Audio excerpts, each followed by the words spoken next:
জীবন নামের ছোট্ট ঘুড়ি উড়ছে নীলিমায়, আপন মনে ঘুরছে ঘুড়ি, দেখো খুশির সীমা নাই। ঘুড়ি উঠাইছেন না আপনারা? দেখেন ঘুড়িটা আপনি যখন সুতাটা ঢিল দিবেন ঘুরে উঠতে থাকবে উঠতে থাকবে, কি সুন্দর উঠতে থাকবে। এরকম গজল গায়। কি গজল? জীবন নামের ছোট্ট ঘুড়ি উড়ছে নীলিমায়, আপন মনে ঘুরছে ঘুড়ি, দেখো খুশির সীমা নাই।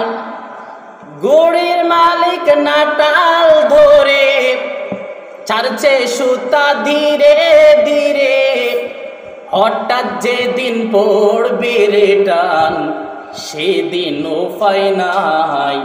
ঘুড়ির মালিক কি সুন্দর ঘুড়িটাকে উঠাইতেছে, যখন ওই মালিক নাটাই তাকে একটু টান মারে ঘুড়ি আপনার হাতের মধ্যে চলে আসে। তদ্রূপ আমরা ঘুড়ির মতন দুনিয়ার মধ্যে আল্লাহ আমাদেরকে পাঠিয়েছেন, আমাদের সুতা ঢিল দিয়েছেন। একদিন যখন আল্লাহ ওই ঘুড়ির নাটাল ধরে টান দিবে, তখন আমরা এই পৃথিবীর মধ্যে আর কোনো থাকার সুযোগ নাই, আমাদেরকে আল্লাহ তাআলার কাছে চলে যেতে হবে। হবে কিনা বলেন? হবে।